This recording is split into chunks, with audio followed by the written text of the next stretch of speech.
In this video, we're going to talk about how you can harness the benefit of your current list by reviving those old leads. Are there customers you haven't reached out to for 6 months, for 3 months, for a year? Those customers may actually have a lot of revenue that you are missing.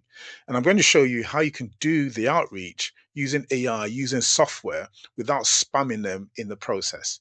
So, if you are all about increasing the growth in your business and trying to help your organization make more money from what it already has, after all, you've already paid for those leads. So, why are they just sat in your database doing nothing? So, let's look at some techniques and some strategies you can implement using AI and some automation without sounding spammy.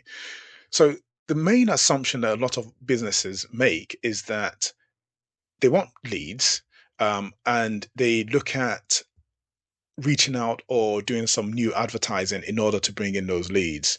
Now, sometimes the issue isn't getting in more leads. The issue is you have leads already. You've already paid for those leads to enter your CRM, but you're not reaching out to them. The other issue is that sometimes your prospects may respond saying they're not interested, but it may just be the case that they're not interested at that particular time. So in today's video, we're going to have a look at some things that you can do in order to resurrect those leads and to generate interest from the leads that have gone quiet for a moment. So don't make a permanent decision because somebody said not interested. It may just be a case of not interested now. Now, let me show you what some automation might look like that you can apply to your business. So this is something called make scenario, and this is essentially the automation. This particular automation was developed to send messages out to a list 24 hours before a webinar. So let's say in your case, you have a business, a service business, where you've got these leads that have been quiet for a year, 6 months. You might decide, okay, let me introduce a webinar. Let me do a webinar and invite them to it so that you can teach them something, give them value, free value. And then at the end, you can make a sale and you can use that to start the conversation. Now, in this case, what we did was we created something that goes out 24 hours before a webinar. And what you'd see here is you've got three different lanes that the message will come in. So it starts off here, 24 hours before. And we've got Notion here. What you see here that I'm touching, they are the Notion databases. So that's where the information, the client's information is held, and some key bits of text that we use to query the CRM, that's where it all lives. So we get the information from them. We then say up here, the top row, that's for trainees. So within the CRM, there were different categories of clients. So you've got trainees, and then you've got people who are actual leads. So these are people that have shown interest. And then you've got two different routes as well for the trainees. You've got those to whom we send SMS messages, and you've got those to whom we send WhatsApp messages. So each one has a different nuance in terms of what's contained within the text. And as you know, with WhatsApp, you have to send messages that are pre-approved. So because of the template, you have to make sure that the information within that template is accurate. And then with the SMS, we discovered that if you've got special characters like emojis, then it actually costs you more sending each message. So these are things you need to factor in. So essentially, we've got categories, we've got trainees, and we've got full leads. So this is just an example of what we send 24 hours. And in the case of the webinar, we've got something we send 24 hours, and then we've sent something 10 minutes before, 1 hour before. And these are things that you can build in automatically, and it just happens in the background. So we don't have to do anything when it comes to 24 hours beforehand. So what you don't want is the company that just sends a message to each person saying, "Oh, just checking in, just following up again. Is this what you want? Is it?" No, the messages you send should not be like you're stalking their inbox. Don't just send, "Are you ready to buy?" You need to factor in the previous conversations that you've had with the client. And ideally, you'd want to have information within your CRM related to that particular client. So you've got a bit of history. So what happened the first time you met? What happened the second time you called them? What was that conversation and how did that end? So you want to build that as part of the context into the messages that you would send. So this is partially to help mitigate the client thinking that you're spamming them, and what you're sending them isn't relevant or isn't personalized. So don't treat every lead that's within your CRM or that you want to send messages to the same. So you've got different categories. I mentioned in the automation that we had a category for trainees and a category for leads, two different sets, two different types of messages. So likewise, within your CRM, you'd have clients that have told you specifically, I can't start onto a certain date, or you've got some that have said, oh, well, the service you're selling is too expensive. You may have a third category, which is, oh, we've decided to handle this internally. So these are three different messages. You don't send all of them, okay, just bumping this up your inbox to see if you're still interested. Um, so think of a trigger. So in the example I gave, the trigger could be, okay, we're going to start, we're thinking of doing a webinar and there's free information that we're going to be handing out at the end. You can use that to get started, right? And then see how they re-engage. Another trigger could be that you have a deadline, you have offers that you want to make available to your customers, and the offer deadline is approaching. You can use that as a way to contact them. You could also contact them, or the trigger could be that they visited your website and you found that they clicked on something that they didn't click on before, or just simply coming to your website. The final one could be that there was a reason they couldn't start your service in the first place, and then you resolved it. So, for instance, in the case of software, let's say people wanted AI suggestions, and that's why they wouldn't want to go with your service. And then suddenly you add AI suggestions, you can call them back or send an email saying, okay, we now have this. Are you still interested, or can we carry on with the conversation?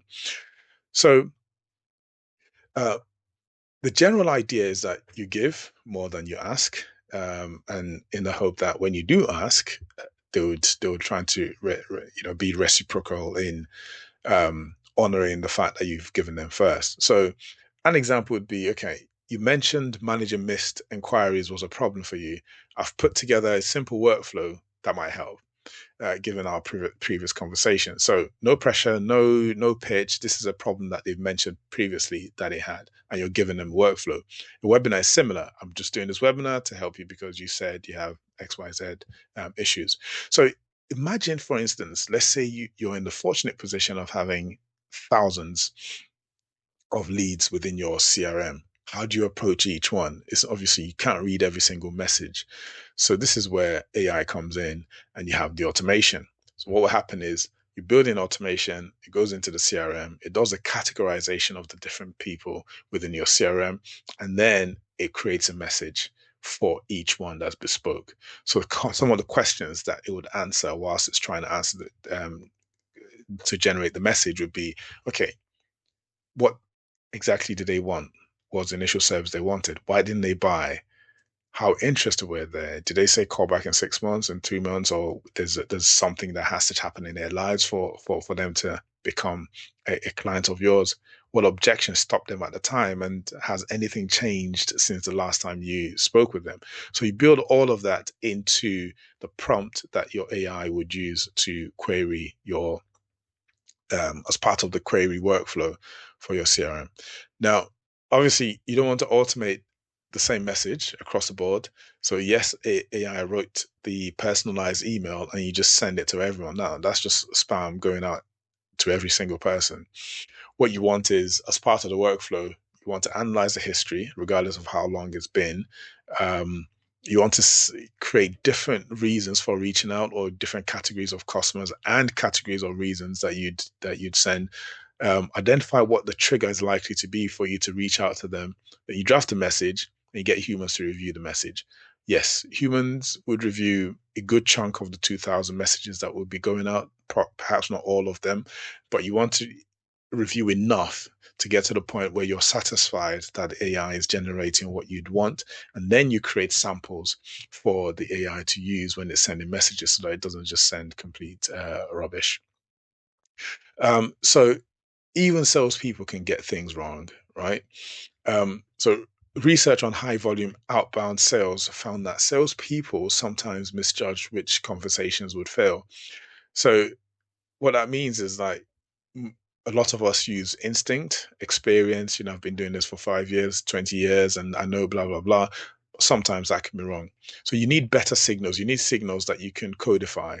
And those signals would help you determine for certain, based on data, which leads are dead or which leads are worth pursuing. So use better signals before deciding who is genuinely finished. So don't let one unanswered message become a permanent CRM graveyard. If you want to put things into a codified session based on the data that you have. So you obviously need to know when to stop or how you can stop. So one is, okay, there's no engagement after a defined sequence of messages. So let's say you decide that over a 2 week period you send 3 messages, and at the end of those 2 weeks you decide that you stop. And what some customers do is they stop for 6 months and then try again. And then think about someone who said do not contact. Sometimes they do say do not contact. Obviously, you want to respect that. If they unsubscribe, stop. Don't put them on another list. Just stop totally. And they may no longer be relevant. Let's say someone's trying to buy a house. You put them on your list, and then between when you last spoke with them and when you send out the emails, they tell you that they've already purchased and they're not likely to move for another 4 or 5 years. So guess what you do? So what the real system looks like is this. You build automation, it goes into your CRM, it finds leads. We then use AI to review the history of each lead. And that's where the intelligence comes in.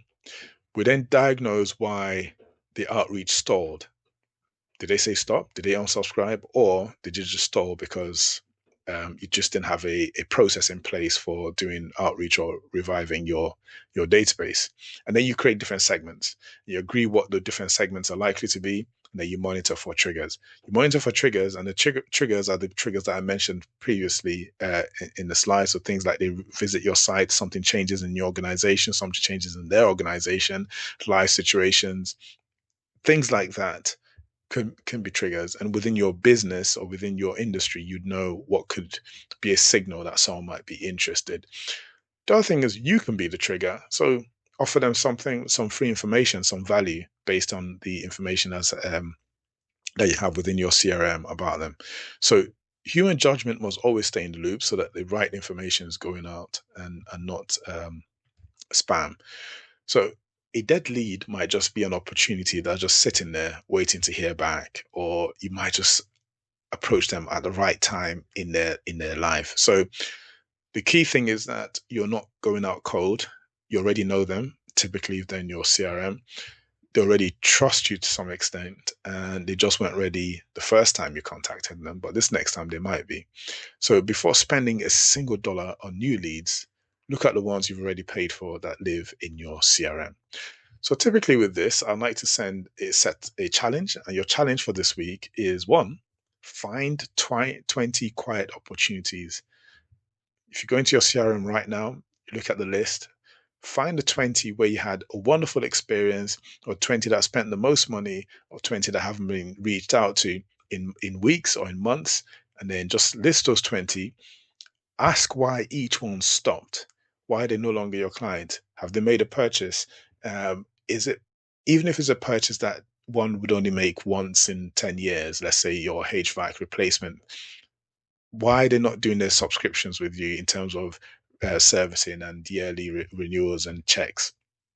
That could be a reason to reach out. And then build your revival list off of those 20. So only those with a legitimate reason to restart, you pull them out and then you start sending them messages. So try it, share what you find, and I'll be interested to know how you got on. From those 20, you might want to increase that to 100 and then 1,000, depending on how many you have on your list. But do something, because this is revenue that's sat within your CRM. So that brings us to the end of today's session. Uwa, founder of Autoree.ai, so AUTORE.ai.